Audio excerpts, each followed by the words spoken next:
Ladies and gentlemen, welcome back to this Elder Scrolls 4 Oblivion playthrough on the hardest difficulty. Apologies, there's been a little bit of a gap between now and my previous video. Real life has gotten in the way a little bit, as it sometimes does. But here we are, we're back in Tamriel to continue our adventure. Now, as we can see from the icon down on the UI there, we do need to sleep to level up. That would be beneficial to us, and it would also enable our mana to recover.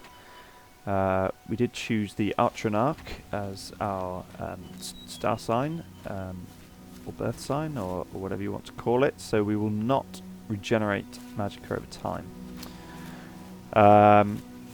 So we need to be a little bit careful. I had hoped to go explore that ruin over there. However, without having any magicka, and given that we're on the hardest difficulty, I cannot rely just on the damage from the bow at this moment in time.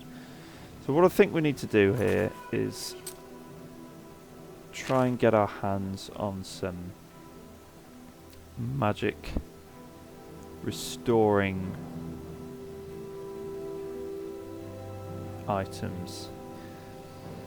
Now, I think the easiest way to do that is to begin playing through the main quest, and we will get to the point where either Joffrey will be able to help us,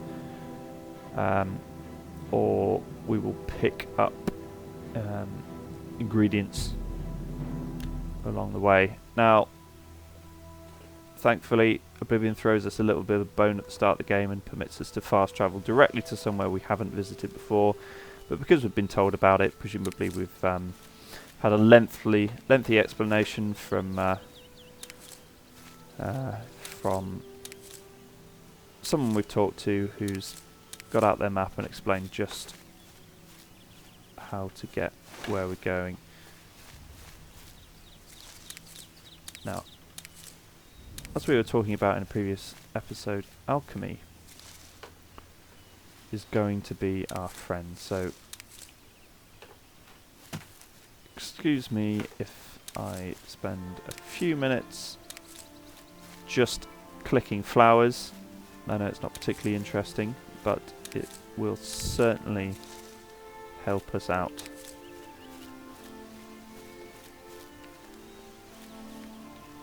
Further down the road, I shall indeed give the Amulet of Kings to Joffrey.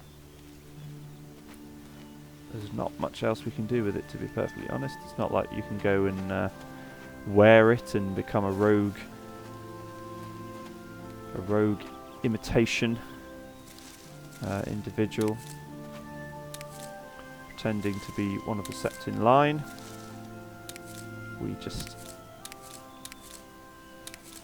have to deal with it.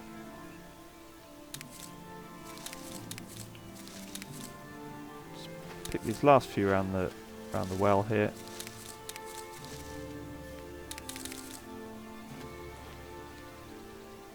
And then we'll pop inside.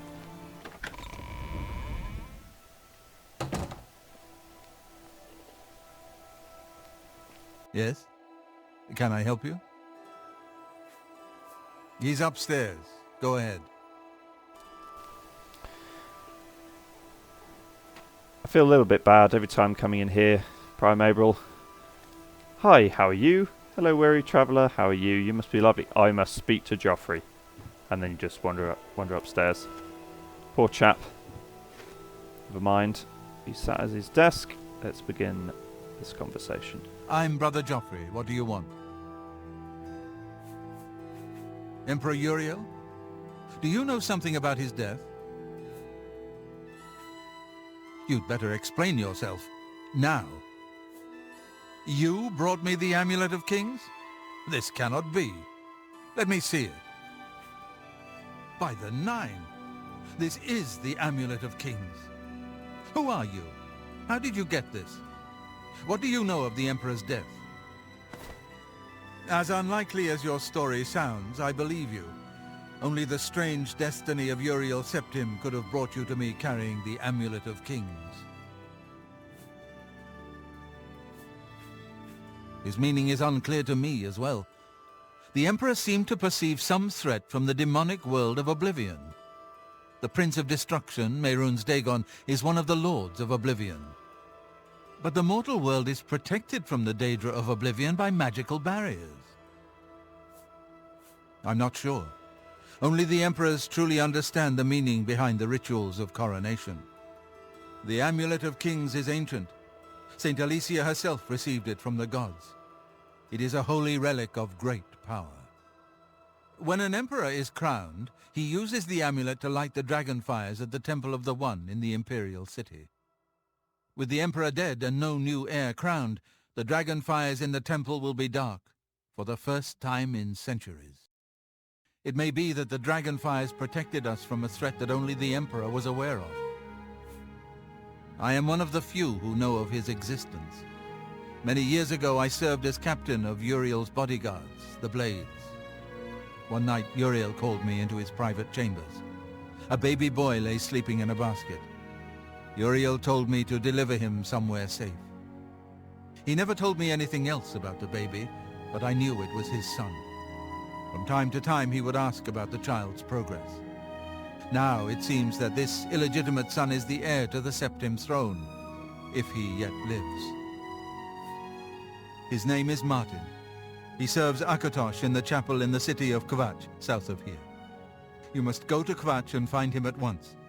If the enemy is aware of his existence, as seems likely, he is in terrible danger. And please, let me know if there's anything you need. My resources here are limited, but I will help in any way I can. Mana potions would be lovely, please. Joffrey? Waste no time. You must find Martin before the enemy does. Your first I keep a few things here in my... Show me what you got. I really want to steal some of this alchemy stuff as well, but I believe we can do that when we get a little bit further through the main quest. So what's in here? Arrows, beautiful, and a bow that's undoubtedly better than ours. I'll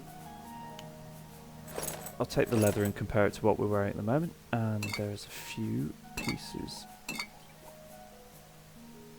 and a shock that could become very useful if we get in a sticky situation. I also wonder if we can use a bed at this point. It may be that we can't without upsetting someone. Ha. Perfect. Beautiful. Okay.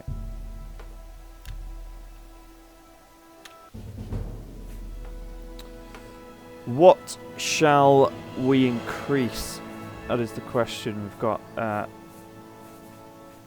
an option here that would give us the most efficient increase. Now that can sometimes be the way to go, otherwise it can be another one. Now it seems to be based largely on what you've spent your time doing in the last level, so we've done a lot of just pretty much running around and jumping, so hence something that's speed, governing, athletics, light armor and acrobatics, suggesting that that's our most efficient increase there. That would work well, I think as we start to use magic we'll get options to increase willpower by a greater amount, and the light armor skill could come in useful at present, so I am just going to go ahead and select that speed one. And we've got two more.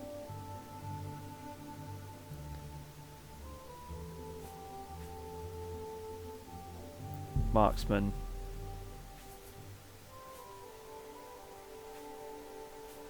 Conjuration. They're going to be really useful. Primarily, as I said before, the skills we're going to be using are Marksman, probably Conjuration, a little bit of Restoration, and some Alchemy.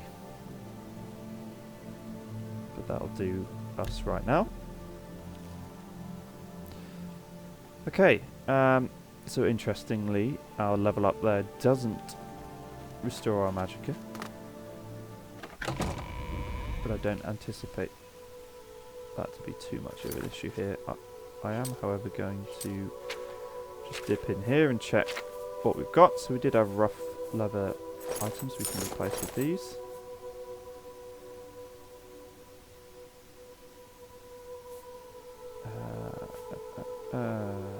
Do we keep these? Do we drop these? I don't... Let's leave them in there for now. I might be able to sell them. And I will swap to the steel bow. But I'll leave the iron arrows in there for now. I've also got no uses on the shaman staff, but I believe we do have a singular petty soul gem if we wanted to restore a charge on that. And we do now have a potion of sorcery which we can take.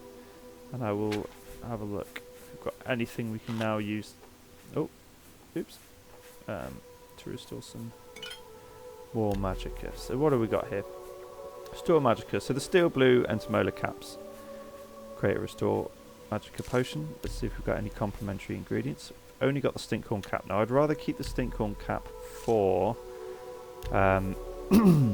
for making poisons with. So anything with damage health on is really quite important to keep. So the St. John's wort, for example, you might be able to combine with the stinkhorn cap to make a poison. There we go, damage health. So that's a really useful poison that we can apply to a projectile.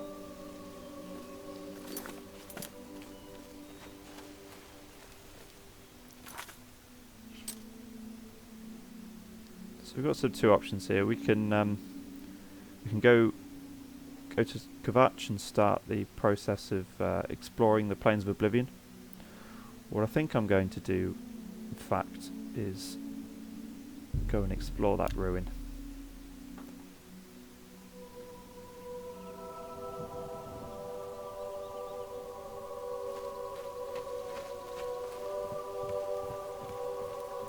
Begin to explore the ruin anyway. Narrowly avoiding having our toes nibbled by some slaughterfish, it sounded like. Right, just going to drop a save here, because undoubtedly there are some friendly fellows, or not so friendly fellows, who have come to do exactly the same thing. Now unfortunately that person has seen me. Just going to wait a couple of seconds. Oh, no. Okay, fine. So, a skeleton is going to tank for us at this point.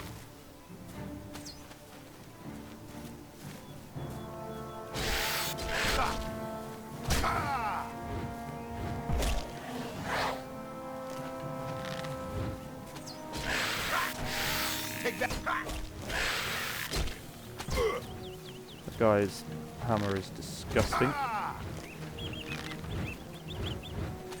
You'll never take me down. Well, you may be right, unfortunately.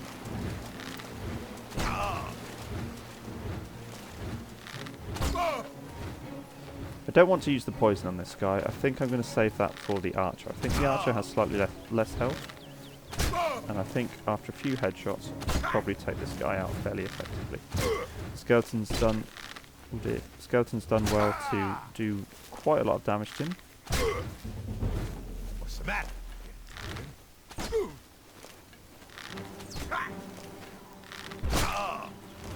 I do, however, need to stop taking so much damage. Just going to grab my arrows back. So that for armor may indeed be better than our leather stuff. I'll grab it for now and have a look at that in a minute. That Warhammer's worth a little bit, but equally it's very heavy, so I'm not sure I want to be carrying that. Just going to drop a potion of healing. And then try and find out where our archer friend went. I'm just strafing a little bit here because I don't want to walk into her. I don't actually see what... Okay. Okay, so she's got quite a lot of health. So what I'm going to do here is I'm going to use damage health to poison the next shot. Now I have to be very careful here to definitely land this. Right. So you can see again there just how effective a poison is on taking enemies down. It really is pivotal in for the efficacy of a hard playthrough. So I'm going to stop it there for this episode. We're going to go explore these ruins next time.